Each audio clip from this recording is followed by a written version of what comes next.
Hey, this is TW Jackson. You can call me T-Dub. I did this video for you. It's called The First Step to Stopping Your Breakup.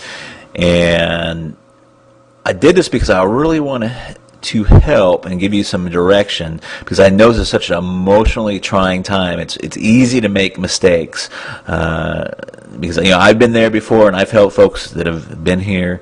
And you wake up in the morning. You just don't want to wake up. You just don't even want to roll out of bed, and everything on the radio, every song reminds you of your ex. You go to work and you drive by all the places you used to eat and used to go to, and it's so tough to not do the wrong things because we're so emotional. So this is the purpose of the video, and I sure hope it helps you out. Oh, please keep in mind that technologically wise, I'm just a normal, everyday, average kind of guy. So please forgive me if I make a whole bunch of boo-boos and mistakes here. Very first thing, you may be past this point, but you don't want to panic. It's the very worst thing you can do. If you've already panicked in that, we're going to talk about that here in a minute. When you completely flip out and have an emotional breakdown, it only confirms their decision to break up with you.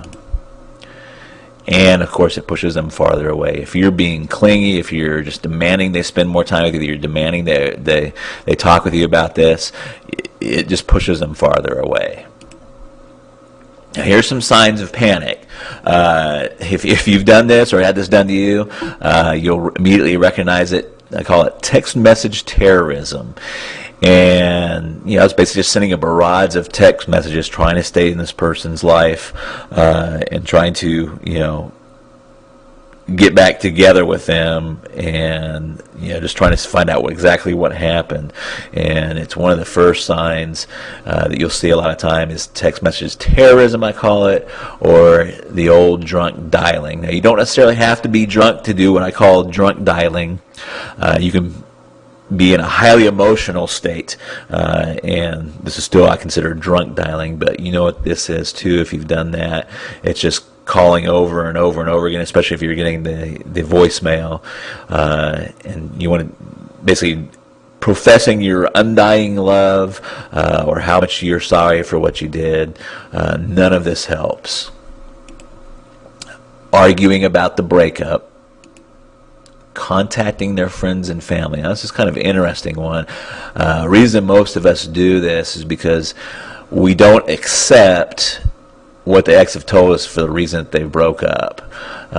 So we may think they have somebody waiting in the wings, or there's some other reason other than what they've told us for why they're breaking up. But you still don't want to do it. And accidental meetings. These don't really fool your ex, and they're not accidental. So another thing you don't want to do. So if you don't want to do all those things, what should you do? And this is really tough because you want to it's counterintuitive. What you should do is counterintuitive and opposite of your feelings. Your feelings inside are like, I've got to see them. I've got to tell them, what really happened. I've got to tell them how I really feel. And that's exactly opposite of what you should do. So here's the big secret. For right now, you want to agree with the breakup. That's right, you just calm, you're cool, and you agree with the breakup. Again, that's calm, and you're cool and okay with it. Now, you may already be past this point. Like I said, you might have already kind of freaked out a little bit. Don't feel bad, that happens. But if you run into them again or see their friends or family, you now want to be calm, cool, and okay with the breakup. And the big thing is you'll be way ahead of the game if you just don't do all that crazy stuff. We're talking about the text message terrorism, the drunk dialing, and trying to see all their family and friends in that. Now, why does this work? Well, it works for a lot of very powerful psychological reasons. I'm just going to talk about a couple. And I can't remember if it was my father or my grandfather that introduced me to this phrase, but it's so true through life. It's the hungry dog doesn't get fed. If you just imagine for a moment, you hear some scratching on your front door, and you open the door, and it's some mangy dog with his ribs sticking out, and you can tell he's starving to death. But your first instinct is to get him out, to get him away from your doorstep.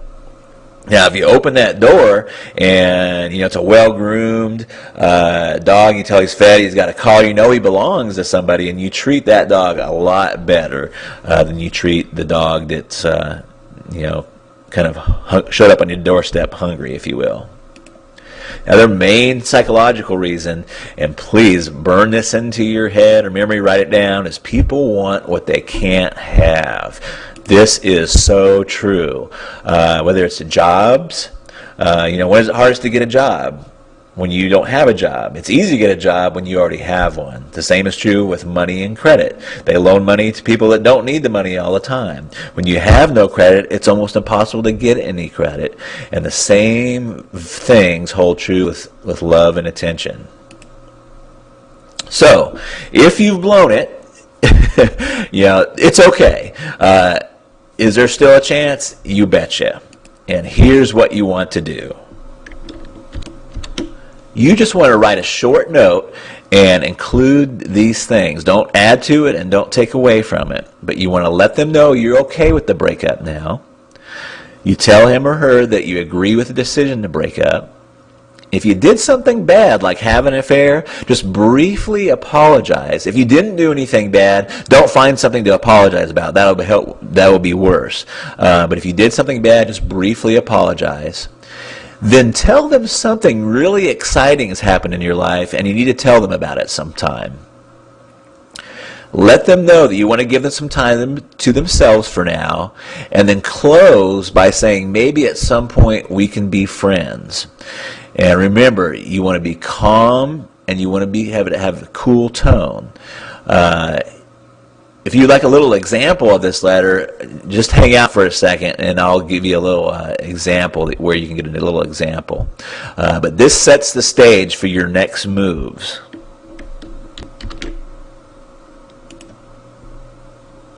Now, if you'd like to learn more, I really debated over this because for a couple reasons. These are very controversial tactics, and some have called these mind control, and I've not very often because I'm usually helping people that want to get back with their exes, but it makes me very leery, and I thought for a long time before I actually released some of this information because I don't know who is exactly is going to be getting this.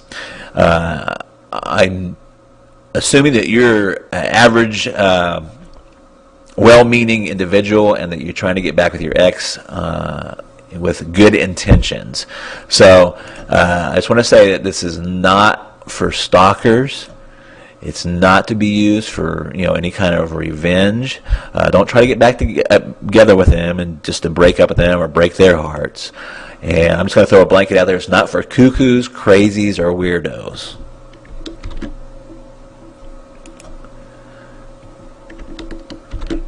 This is for just normal, loving people that have made some type of mistake in their relationships and want the best advantage of putting this back together and stopping their breakup and repairing their relationship. So if you'd like to learn more, just simply click the blue link below, or there may be a blue link to the right of this video. And I'll also have a little sample letter for you like I've showed you previously.